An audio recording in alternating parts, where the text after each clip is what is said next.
are you doing today? Good. Today we have the third mentor joining us for a very, very special workshop. Is Hot Chip's band member, Tubers member, and also flying solo DJ, Mr. Joe Goddard. Please welcome him with a big applause.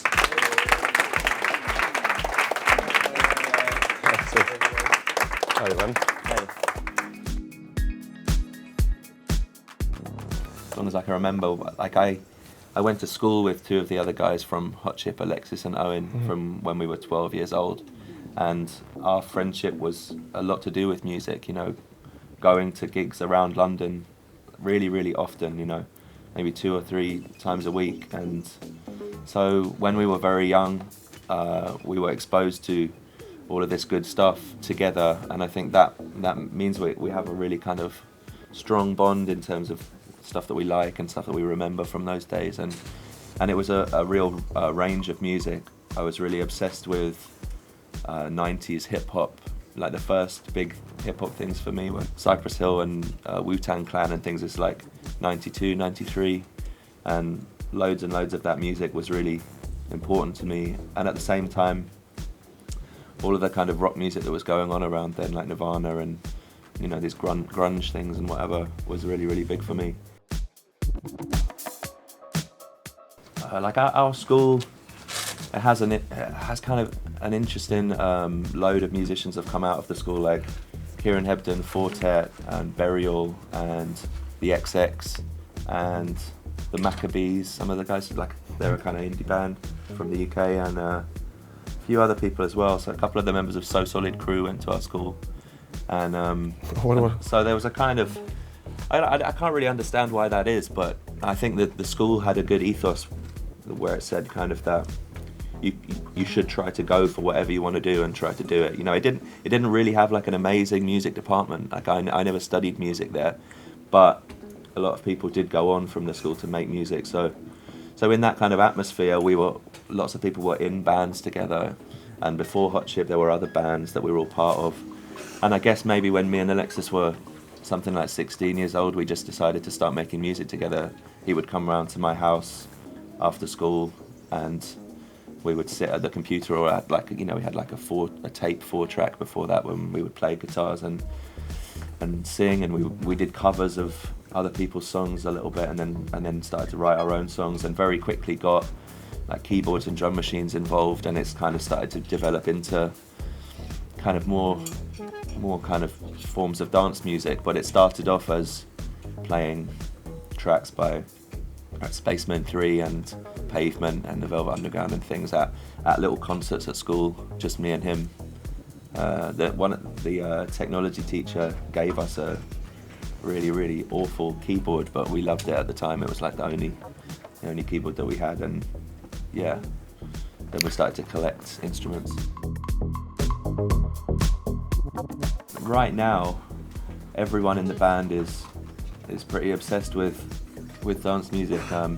If you go and see any of the guys DJing, it'll be a lot of house music and techno from different scenes and different times, you know. But when in the kind of earlier days, I think it was me more than anyone that was kind of that was my thing. Like I think everyone in the band has kind of caught on to house music and how brilliant it can be right now. But in the earlier days, it was kind of a smaller thing. Like I kind of introduced the guys to some of this kind of stuff in some ways. Like the early DFA records really helped, because that was obviously like a good fusion of kind of punk and rock music and disco and house music, you know.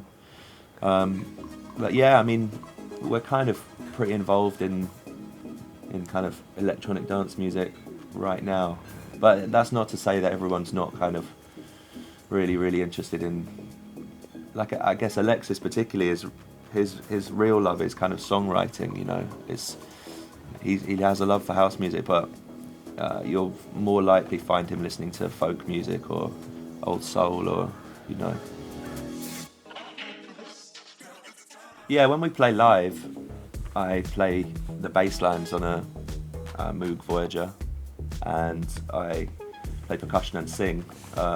when we're writing tracks, I am the main kind of producer, you'd say.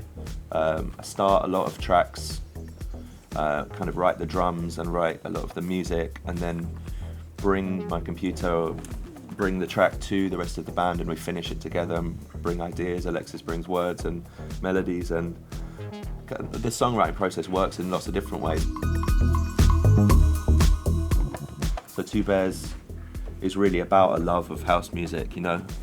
My friend Raf, he's another kind of Londoner of a similar age, and we used to play together at a lot of kind of cool parties in London, Greco-Roman parties, which is the label that I helped to run.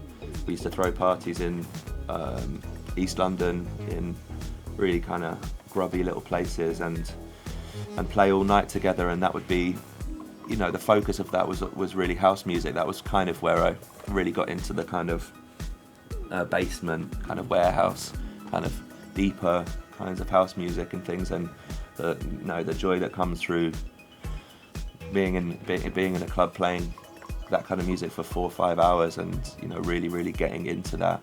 And Raf is a really great DJ in terms of that. He's been involved in house music for a long time, and all different kind of roles within that, like working for, you know, promo companies, sending out vinyl 12 inches, and doing press for different people, and managing people, working for different labels. So he's done a lot of these kind of jobs, and has a real massive love for house music and DJing. So for me, starting Two Bears was just really an opportunity to kind of work with him and learn from him.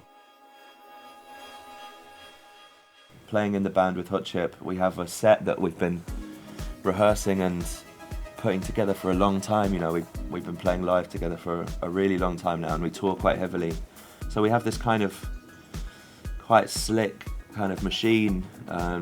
You know, we all know what we're doing. The songs are quite heavily like rehearsed, and everyone plays their role, and we're really proud of that is a good live band, and you know, kind of works, and really that's very exciting to me. But DJing is a completely other thing, where I don't really like plan sets, particularly when I'm DJing. You know, I guess working with Raf and DJing with Two Bears, there are tracks that we kind of play often that we know work well, but we never talk about planning a set, and when I'm playing on my own, I never do that. So it's kind of a spontaneous pleasure of just, you know, music that you've been interested in recently. You can just present it to an audience, and that feels like a very different thing to the live show, which is very pre-planned, you know. I really enjoy collaboration, like working with Alexis for so many years.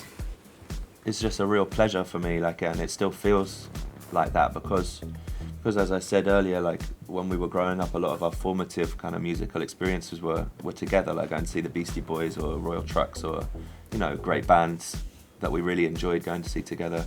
We have kind of an understanding that means that it's really easy to write things together. You kind of can work very quickly without having to really sit down and discuss what you're going to do. And working with another person just always brings things to tracks that you just weren't expecting, and takes things in directions that feel more exciting and more different, more interesting, just because there's someone else's perspective involved, you know. That's really like the kind of the most crucial thing. Like, you know, this world of dance music that we're all kind of involved in is really like full of people making tracks constantly, uploading them to Beatport or whatever. Like, the amount of new releases is really astounding. Yeah, it's ridiculous.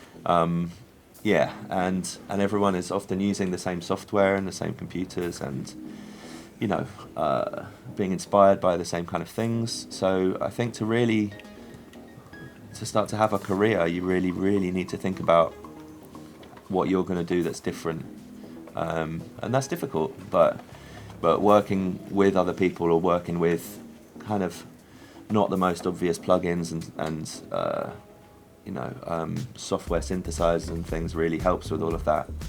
So you have to find your own kind of voice. Absolutely. So I have a PC running Cubase, and then I have some kind of outboard equipment, compressors and EQs and effects and whatever, but not really a lot of that stuff. Like, if I want to use that stuff a lot, then we use it when we move on to a bigger studio.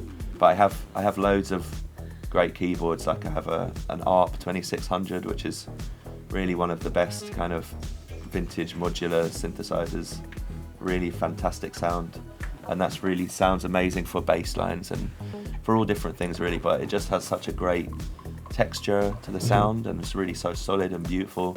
I recently bought a Yamaha CS80, which is like one of the most kind of massive, kind of crazy synthesizers ever. Like it weighs like 200 pounds and nearly like broke my back trying to get it up the stairs.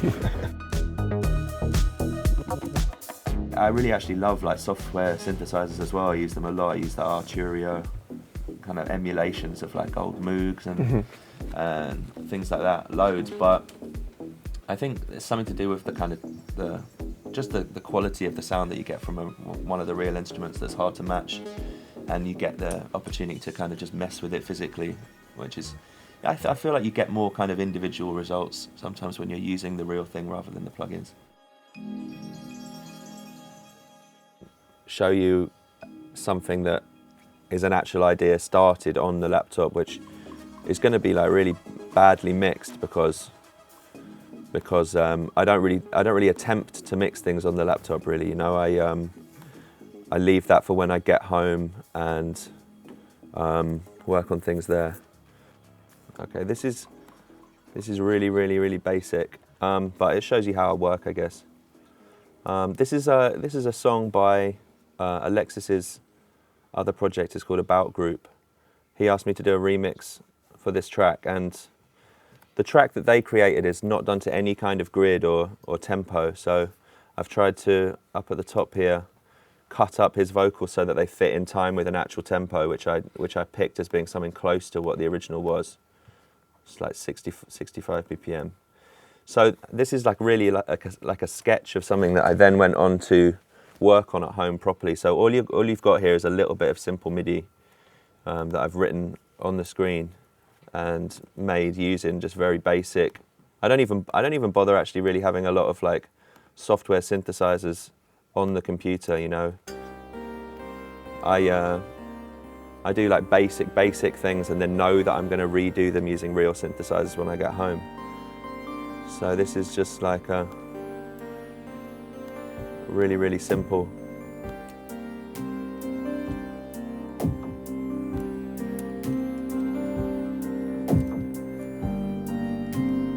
This track just is like 2 chords looping for the whole thing, and the vocal sounds pretty gnarly because when Alexis made the track, he was singing it in the same room that everyone else was playing the music. So if you listen to the vocal on its own, you can hear the rest of the instruments kind of coming through a little bit. I'll just play. So you can hear the drummer and the guitar player playing in the background of that. Like when they made this song, they were all playing together, and he sang live over the track. So that was another difficult thing about the remix. You know, I had to just ask him to like re-sing the vocal because there's too much kind of spillage from all the other instruments on the vocal. So what I did was make a demo and then send it to him and asked him to like sing again over it so it's cleaner.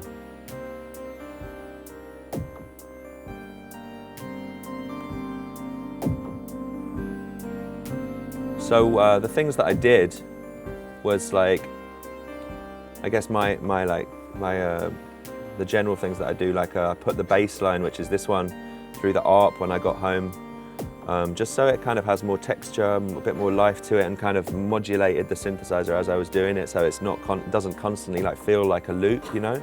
I feel like you don't want anything in your tracks to feel like it's just kind of done on a computer, you know. I think what really makes music come to life is when it feels like there's been a person really like getting involved and working on it. Redid these on the ARP as well, and on another synthesizer, the Quedgeman, and again kind of put them through like a real kind of delay pedal and changed the decay and the feedback and things on the pedal so that things don't feel like a loop. They've kind of got a bit more reality and life to them. I think I kept like the the simple chords just from this because it's a very simple kind of pad sound, you know. There was nothing really to be gained by doing it again, so yeah. But this is how I write everything, just on the screen, you know, in the way that probably all of you guys are used to. That's always been the way that I've worked, but I find that it's just the way that suits me. I've got to be pretty quick at it so that like writing patterns and melodies on here is kind of second nature. But then, yeah, I feel like that's not enough when it comes to finishing a track. You need to kind of get more kind of life involved in it, you know. It has been a pleasure to have you here at the Bern Residency. I think it has been really inspiring for all of us to listen to your insights. And we wish you a lot of luck. And thanks for being here.